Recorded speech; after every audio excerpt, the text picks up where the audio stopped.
Christmas in London. Twinkling lights, carols in the air, roasted chestnuts, warmth beckoning, laughter, chatter, festive cheer, a dance of love, messy and unpredictable.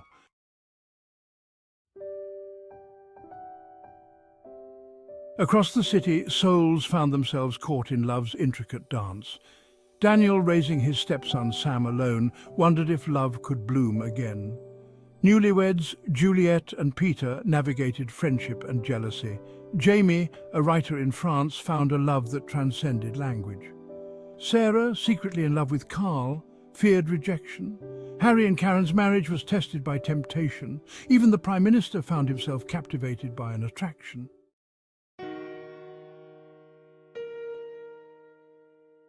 The silence in the house was deafening. Daniel wandered through the empty rooms, each corner holding a memory of his late wife, Emily. Christmas decorations lay scattered in their boxes, a stark reminder of the festive cheer they wouldn't be sharing this year. The weight of his grief pressed down on him, heavy and suffocating. He found his stepson, Sam, curled up on the sofa, a photo album resting on his lap. "It's okay to be sad, you know," Daniel said softly, settling onto the sofa beside Sam. Sam shrugged, his gaze fixed on a point beyond the window. "I just miss her," he mumbled. Daniel understood. He missed Emily every second of every day, but for Sam, the pain cut even deeper. They sat in silence, the weight of their shared grief hanging heavy. Daniel longed to offer comfort, but some wounds ran too deep. "She wouldn't want us to be sad," Sam said suddenly.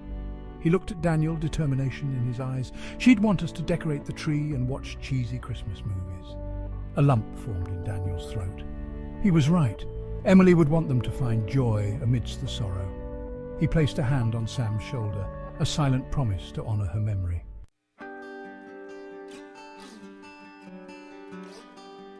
Later that evening, surrounded by boxes of tinsel and twinkling lights, a tentative smile touched Daniel's lips. Sam, his initial hesitation forgotten, was hanging baubles with enthusiasm. As they strung popcorn garlands and hung mistletoe, Daniel noticed a change in Sam. A lightness returned to his steps, a spark of mischief in his eyes. He even caught Sam humming along to a Christmas carol on the radio.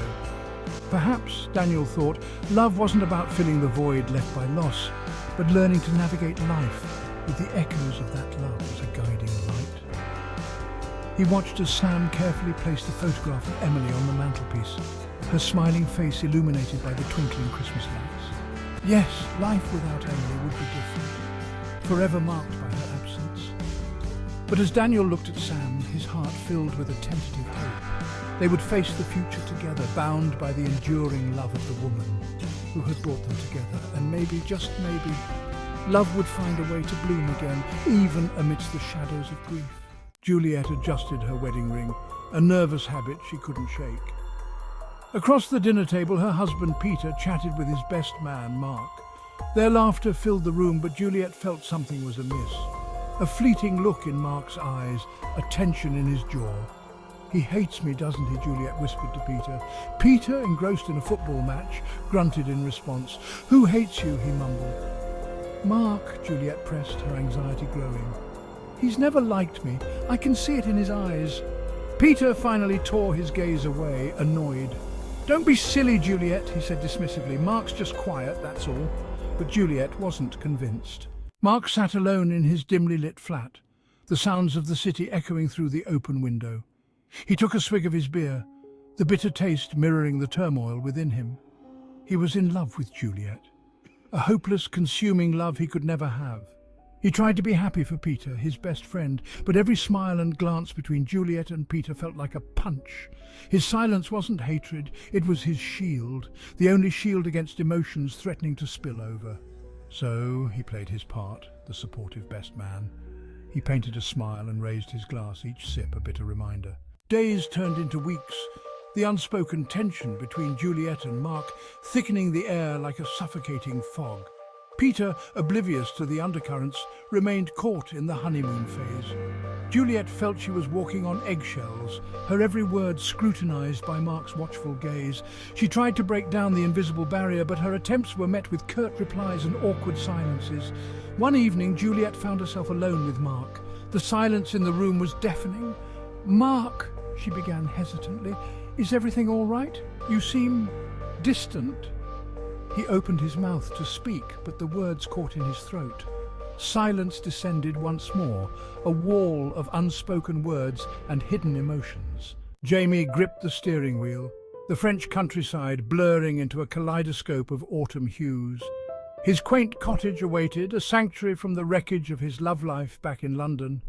He craved solitude, to rediscover the rhythm of his own heart amidst the tranquil beauty of rural France.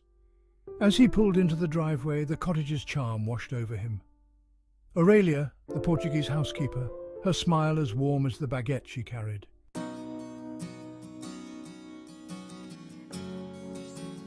The initial days were a comical dance of miscommunication.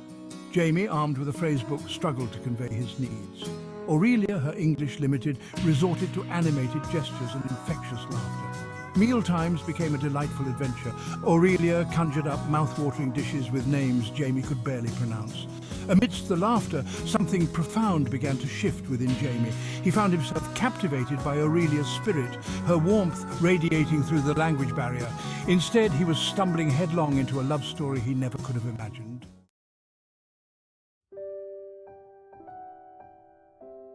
One rainy afternoon, as Jamie struggled to build a fire in the hearth, Aurelia knelt beside him. Their fingers brushed, sending a jolt of electricity through him. He looked into her eyes, their depths reflecting the flickering flames. Gone was the cynicism, the guarded heart he'd brought with him from London. In its place bloomed a newfound tenderness. He longed to tell her how he felt, to express the emotions swirling within him. Yet he sensed that Aurelia understood. Her eyes, soft and knowing, seemed to peer into his soul. He reached for her hand, his touch hesitant yet filled with a tenderness that transcended words. She didn't pull away. Instead, she met his gaze, a slow smile spreading across her lips. In that moment, amidst the crackling fire and the gentle patter of rain, they found their own language, a language of shared smiles and stolen glances. Love, it seemed, had a way of finding its voice. Sarah glanced at the clock, her heart pounding. 5 o'clock, almost time. From her desk she saw Carl gathering his things, his movements graceful. 2 years she'd harboured this secret, this yearning.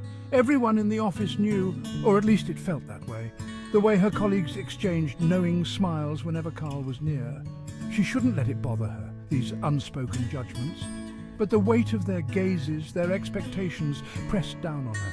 Yet, as she watched Carl, a wave of defiance washed over her. Life was too short for regrets. She deserved happiness too.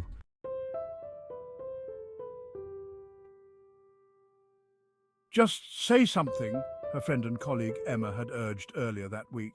Send him an email, slip a note on his desk, Sarah. This silence is driving everyone crazy.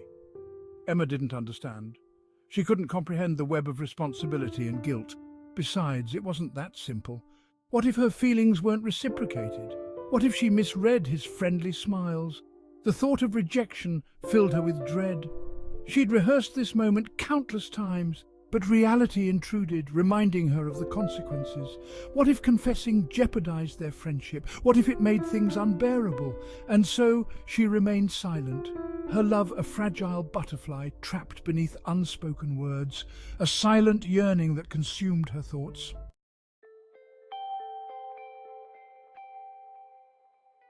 As Carl reached the door, his hand on the handle, Sarah knew she had a choice to make. She could let him walk out of her life, another missed opportunity. Or she could take a leap of faith, embrace the unknown, and hope the landing would be worth the risk. She stood abruptly, her chair scraping against the floor. "Carl, wait!" she called out. He paused, turning to face her. Her heart hammered in her chest. "I need to talk to you," she continued, "about something important." Taking a deep breath, she crossed the room towards him. She didn't know what he would say, but a surge of hope blossomed in her chest. Perhaps love was worth the risk, worth the leap of faith into the unknown. It was time to step into the light and let her heart lead the way.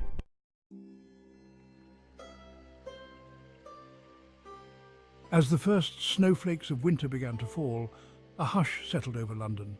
a sense of magic in the air. Christmas lights twinkled, casting a warm glow on the faces below, reflecting the spirit of hope and forgiveness. In the heart of the city, Billy Mack's voice boomed through the speakers, his cheesy Christmas hit topping the charts. Watching fans sing along, he realized that simple melodies carried profound truths. Love, in all its messy, unpredictable glory, had a way of sneaking up on you. Across the city, characters found unique resolutions, their journeys intertwined with the season's spirit. Decorating their tree, Daniel and Sam honored Emily's memory with enduring love. Juliet found understanding in Mark's silence, recognizing his unspoken love, strengthening their friendship. In the French countryside, as snow blanketed the rolling hills, Jamie and Aurelia shared a kiss under the mistletoe, their language barrier no match for the language of their hearts. He found himself falling for a woman who spoke a different language. Sarah confessed her feelings to Carl, her voice trembling but her heart resolute. Her vulnerability was met with warmth. Harry realized the depth of his love for Karen and returned to her, grateful for their enduring bond. As the clock struck midnight on Christmas Eve, a sense of peace settled over the city. Love actually was all around.